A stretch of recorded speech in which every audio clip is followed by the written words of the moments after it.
Hello, and thanks for joining us. Today on Arts 24. Blend in as much as possible. At least that's what my family would tell me. And then they named me Atsuko Okatsuka.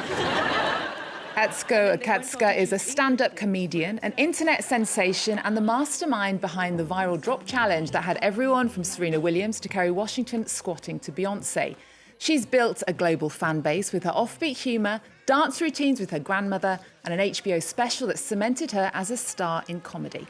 She's in Paris with her new show, Full Grown, at La Cigale, before she continues her sellout tour in America. Welcome to Atsuko Okatsuka. Hello. Yay, hi, Yay, hi. thank you. Thank you so much for being here. It's a real pleasure to have you. Oh, thank you for having me. Thank you for calling me offbeat. I said, finally, someone understands. You were born in Taiwan, raised in Japan, moved to the US when you were only 8, and you've turned your journey into comedy gold. Now you're traveling the world, making audiences laugh. Tell us what your Paris experience was like at La Cigale. Oh my gosh. So I have done my comedy in like 27 different countries. I've even ranked them from shyest to most liveliest. Right. And I had France left, right? I hadn't performed in France yet. Everyone was telling me France is going to be very shy. Your Paris show is going to be very quiet. Yeah, they're Don't not get known spooked. for speaking out. They're being quiet. Is that right? Yeah. Okay. And, stand-up comedy, I think English stand-up comedy is still kind of new here, right? So I was like, no worries. They're going to be translating in their head. They're going to be listening, but maybe not like, And boy, was I wrong? Were my friends wrong that told me this? Really? Yes. So there was a lively audience. Oh my gosh, they're going to be lower on the ranking. The lower is good. Lower is more Okay. lively audience. Who's number one? Number one with being the liveliest? Yeah. It's in Asia. Can you guess? No. Southeast Asia. It's Indonesia. Indonesia? Indonesia, yeah. And who are the least lively then? Belgium. Belgium. Okay, also francophone. Okay, well, your comedy connects with audiences worldwide, obviously. Why do you think that is? Oh, I'm an international comedian, international person, right? I didn't just grow up with one culture. I was born in Taiwan, grew up in Japan, and also the US.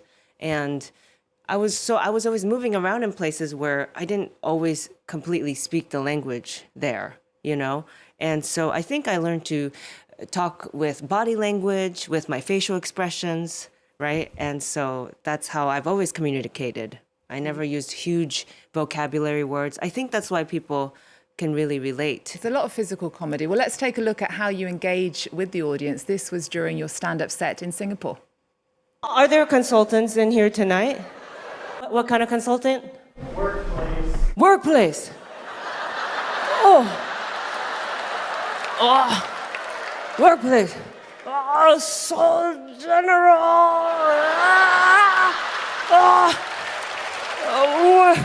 Which place? All place? Well, that was during your new tour, which viewers will be able to watch on Disney Plus in June. When did you realize that you were a comedian? Oh gosh, just watching that clip, I'm like, oh yeah. Just trying to connect with people, sometimes I think some people may see things as like, oh, it's a negative thing if someone's not understanding me or something. I see it as a positive thing in that like we can figure out a way to connect. Sorry, there's a footage of me playing behind me and that's tripping me out. That's really hitting my ego in ways I didn't. I'm like, I need blinders. Anyway, sorry. Okay, I'm back to talking more about me. We've just finished your international tour with Full Grown. You're heading back to the US with a new show. What can audiences expect from that? Well, in the United States, it'll be new material. So this full-grown tour that Parisian saw, that all of Europe saw, is going to be on Disney Plus in June. And then that means I have to start over with new jokes in the US, a whole new hour of show. Oh, wow. Yeah. Yeah. So what sort of things are you going to be talking about? I've started to just sort of play around, but, I think a little bit of caretaking from my mom and grandma, trying to be a boss lady, but I'm still kind of a baby. And so in that, like, I'm very childlike, and I never learned like adult skills. So, it's about, I think that those are the topics I'll be playing with. Okay. Yeah. Well, That will be your third then official tour, your third official set. You have a critically acclaimed HBO special called The Intruder, named the best debut comedy show of the year by the New York Times. You're only the second Asian woman to have an HBO comedy show after Margaret Cho, which was in 1994. Right. Why did it take so long? Oh, girl, these are the questions we ask. And then all we can say is, as artists and performers, right, we just go, hopefully, because of me, or maybe I contributed something, the third Asian woman won't be so many years later, Yeah. Your journey of success, it was an unlikely one. You moved to the US undocumented when you were 8. Tell us about the title then, The Intruder. Did you feel like an intruder? Yes, yeah, a little bit. Like I said, being in 3 different countries and cultures where I didn't always speak the language there. So, forget even having to learn the societal mannerisms quickly too, right? And culture of a place. And so it's always like, oh, do I really belong here? Am I allowed here? And then, it's also a double entendre because the special is literally about an intruder that came to our house 3 times in the same day. Oh, wow. Yeah. Okay. You also talk about personal challenges like mental illness, which affects your family. Let's take a look. I truly wish schizophrenia had a more approachable name, something like Splash Mountain, But that's fun. I love that ride, right? In fact, what if all mental illnesses were just named after rides at Disneyland? Then we could normalize it, right? Then conversations could look like this, just like, oh yeah, I just talked to my doctor and it's been confirmed I have Mr. Toad's Wild Ride, So is there anything that's off limits in your comedy? No, I think that if it's something that I've lived, that I've experienced, I have a perspective on it. And so it depends on the time. Maybe if you're going through it, it's like, okay, this is too soon. It's a trauma right now. But there's always, like I said, there's always like a positive that I can see in something funny, And on social media, people might know you created a phenomenon, which was something called the Drop Challenge with Grandma, to the song Partition by Beyoncé. How did that start? It was truly by accident. It's just me trying to have a good time, And again, like with my comedy, I'm just always trying to connect with people, right? Making people feel seen, yeah? Like, oh my gosh, I'm a weirdo too. I also thought that beat drop in that song would be fun to do something with. And so I said, what if during the beat drop, my whole body actually drops? And so I just started doing it around Los Angeles with my grandma when we were hanging out. And then the world was like, I can relate to that too. I know, it's the most simple thing. Have you got any more ideas of something maybe we could do that would get people going on the internet? Oh gosh, there's dropping, but then there's getting back up. Okay. Right? Like, oh sure, you drop, but what about getting back up? So what would that look like? I think just like, you gotta do it. Well, the drop was kind of sexy, right? Okay. It's like you're just doing mundane things, maybe grocery shopping, and then you drop, right? It's very sultry. Yeah. I think you have to get back up sultry too. Okay. Okay, we'll Yeah. practice after the show. Of course. Yes. That hurt my neck doing that. And I didn't even do it. How important has social media been to your success, do you think?